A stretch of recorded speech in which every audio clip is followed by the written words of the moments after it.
welcome everyone. In the movie X-Men 2014, you would have seen a humanoid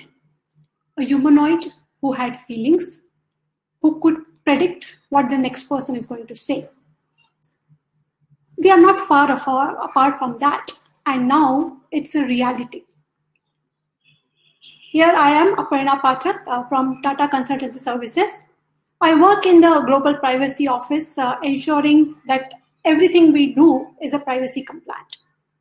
So welcome again to our topic of sharing a privacy-friendly world. Before we get into why we need a world that is privacy-friendly and what we need to do to achieve that, let's take a poll. It's a simple one. We'll have 30 seconds. You can answer the chat in the chat.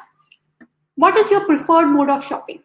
Yes, in pandemic, I know everybody is online, but still it is interesting to know what is your preferred mode. Let's put 30 seconds and you can start typing in your answers. I see the answers are coming. Wonderful. Anybody else? Okay. We'll just give a few more seconds. I still love mom and pop shops, but that's just a different story. All right, so here the time is up. So I do see most of you are putting mobile apps, websites, and I think one person says mom and pop shops. Because of the pandemic and the way technology has evolved, we see more and more websites are coming up. You don't need to pay to use those services. But your data is getting captured with these multiple apps and websites. But why they are free? Because you are the product. Because your information is the payment that they are getting. So if you're not paying for the website or the mobile app, you are the product. I'm just going to go through a few of the news that I've heard recently, and these are just in the last couple of months. Personal data of 533 million Facebook users across 100 plus countries was posted online. Reason? A cyber attack. Similarly, for Clubhouse, database of 1.3 million users was cracked. Again, a popular hacker was using it. The next one is Bose Corporation, where they disclosed that they had a ransomware attack. Now, all these attacks are to capture your personal information. It's your mobile number, it's your email address, what are your preferences, how you interact on a day-to-day basis through all these websites and mobiles. Is this only security? Maybe you can say it's a security. Verinos has claimed that cybercrime is estimated to cost about 10.5 trillion annually, and it's a huge amount. But security is one area which is protecting your information. And when it is hacked, your personal information gets stolen and people can misuse it to give you more advertisement, to misuse or have your identity recreated. So let's understand what is the difference between security and privacy. So security is always safeguarding your data. That means nobody should hack into my system. It is always protected. It is always encrypted. Whereas privacy is safeguarding identity. I, as an Aparna Pathak, my data is protected. So my identity is protected. Obviously, without security, there will not be any privacy. So for privacy to have, we need strong security, while there are other things which doesn't impact on security side to privacy.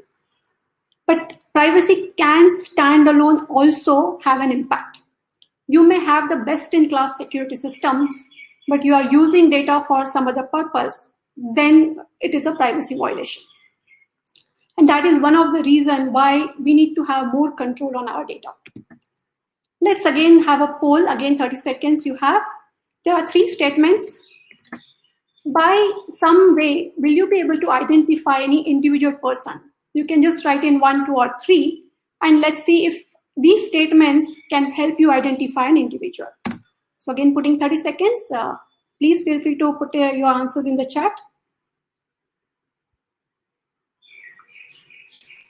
Anybody? Okay, 3. Just few more seconds.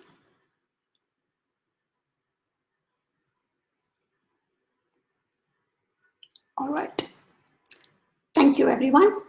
So yes, the last statement is capturing your profession, your gender, and your location. And if in one room we have very few people, or maybe 100 people, but there is only one woman, you can identify that person.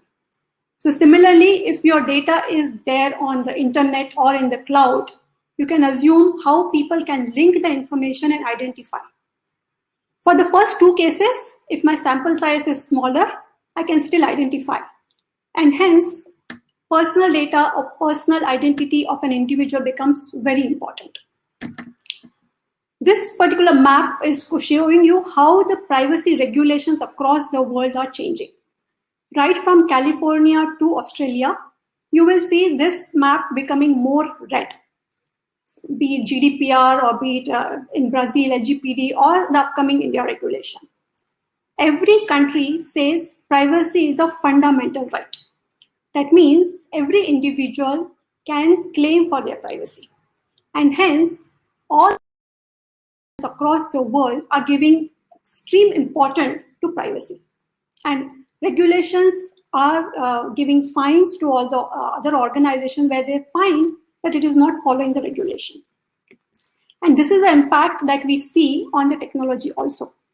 But technology will grow, and this is a recent example of how technology is helping us to have a better future, which is very obvious.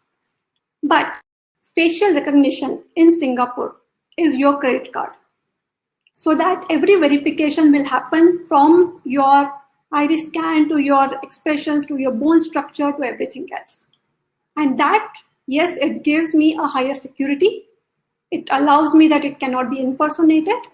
But still, at the same time, my unique facial impression is stored in the database. And assume if that has some implications or it has been used differently, then it will have multiple privacy implications. Second example is on Alexa. Everybody must be having Alexa at home, and without a wake word, "Hi Alexa," it might still be listening to you. It might be predicting what you may want. Okay, I want to go to a movie next week. It might already give you options what movies are there. So it is trying to listen to you, understand what are your unspoken needs, and then giving that information to ad agencies, and they will target you. This still has a lot of help in technology, but we need to look at how it is impacting an individual. And Alexa is at a home so that everybody in the family will have an impact. I hate doctors, but when I used to go to doctor, he will take my pulse and only he will know what was my pulse. But now with Fitbit, you really get those instant messages that you haven't walked, you are not having high steps. So your every move, every step is tracked. Your any high heartbeat will be monitored, and you will get bombarded with so many messages saying you should go and join the gym, you should run the marathon, or you should see a doctor. Right? So this is the technology, how everything is changing in this world. It's helping us and it's making us more dependent on the technology. At the same time, it's very, very risky. Now, if you look at how the future innovations will be it the smart home devices, most of it is already there. Some of them are in pipeline. Instead of you walking to the switchboard to switch off the light, which Fitbit says that you should walk, you are being asked to use a switch in your hand to switch off. That means at one side, you have been prompted to walk a lot, and other side, you have been prompted just to use your fingers. This is changing the way humans have behaved so long. Is this bad? No, obviously not. It will have very important help to people who are not able to move like us. But it will also have an impact of how much somebody, a person like a bad actor, can gain this information and misuse it. Conversation AIs, we did talk about Alexa, but then I might be talking in my local language, and that natural language processing, how a hi can mean or a bye can mean will depend on how these chatbots are going to interpret your conversations. The way I see that I am not feeling good, it might be predicted because the weather is bad, or it can be I'm feeling excited because I had something good to eat. So all those things the chatbot is going to process and link it and predict. The next one is a hybrid workforce. Yes, this is the one that we are all kind of worried. If a bot can do everything, if bot can think what I'm thinking, then what is it that I need to do? Probably I need to create another bot itself. So hybrid workforce management is being looked at from higher productivity, as well as putting in more mundane and laborious work to the bot. This is going to help us, but then the bot is going to replicate my thought process, and probably like in Ex Machina, they will change the way I want to do work. So these are the things that we see in the future. The world is going in all these directions to make our lives better in the one side, but the regulations on other sides are restricting us, saying you need to ensure the data is protected. Let's see this poll again, and it's an interesting one. Would you allow technology to read your thoughts, to predict and serve your unspoken needs? Not that I want to go and buy something, but my refrigerator will say, no, you need fruits. So again, 30 seconds, guys. Let me know what your thoughts are. 2, 3. Okay, any more? Okay. Right. Few more seconds. All right. So yes, interesting. I did not see anybody saying yes.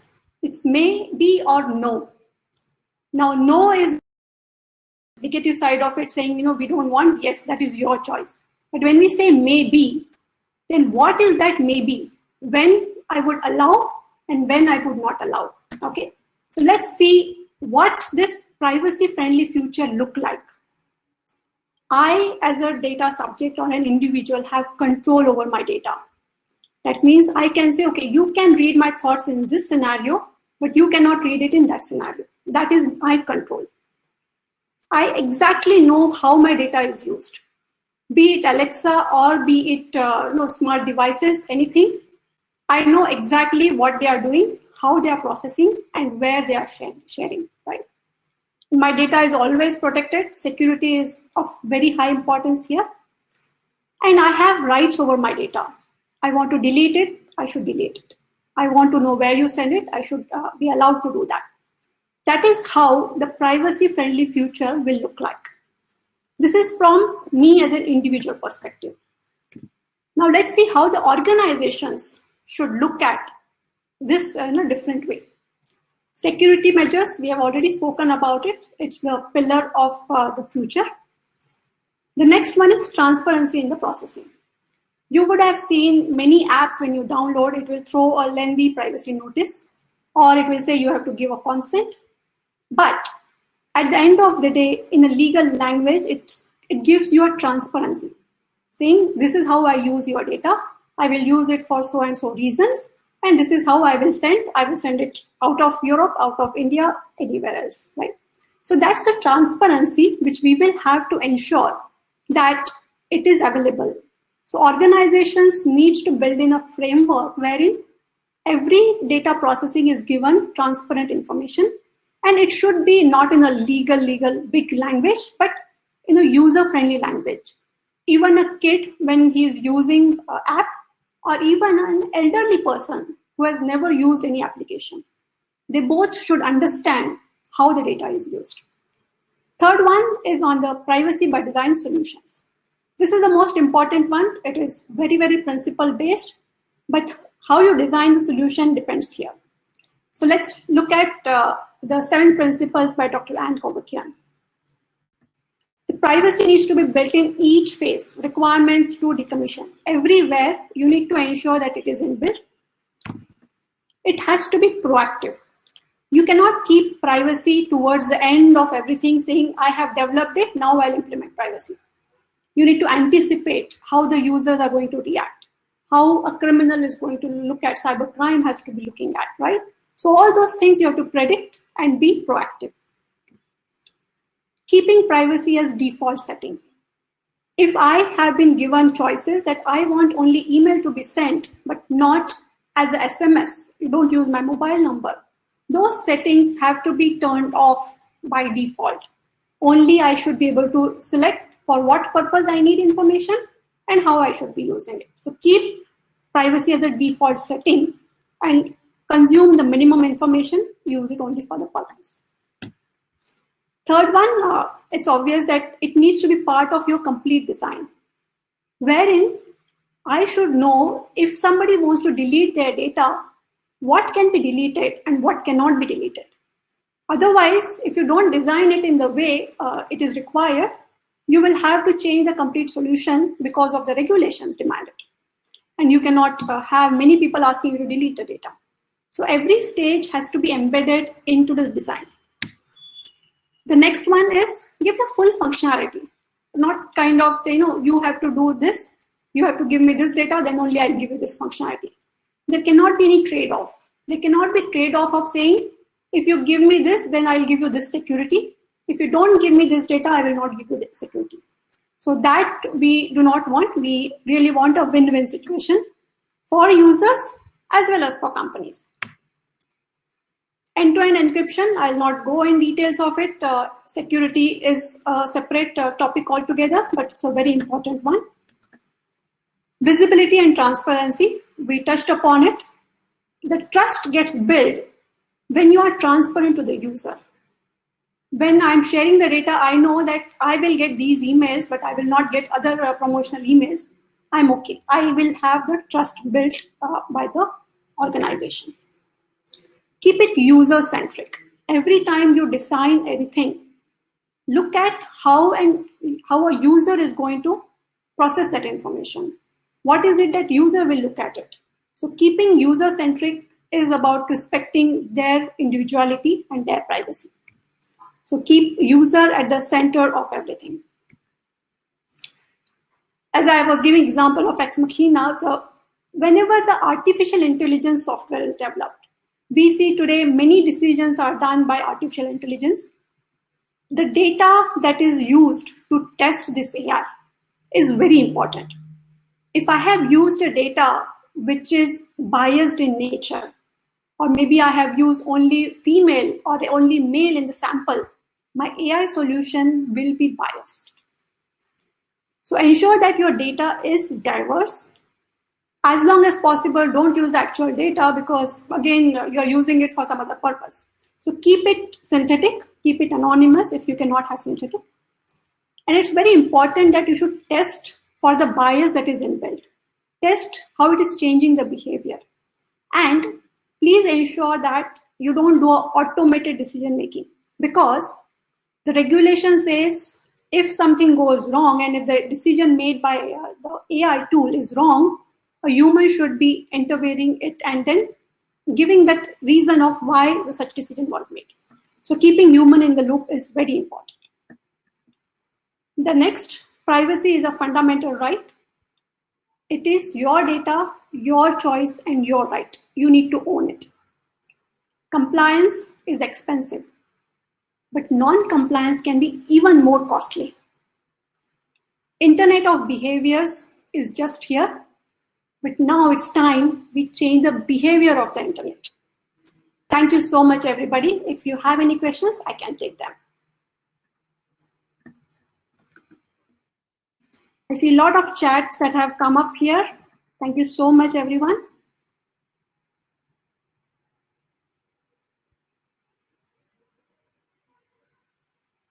Infographic on privacy terms, yes, I think we will have to implement that. I have not seen any organization coming up with that. Yes, WhatsApp also.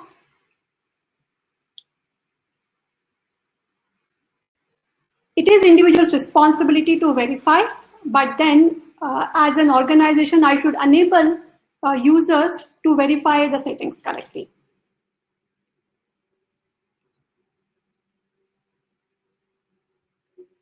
Thank you so much, everybody. Thanks a lot for joining this session. Stay safe.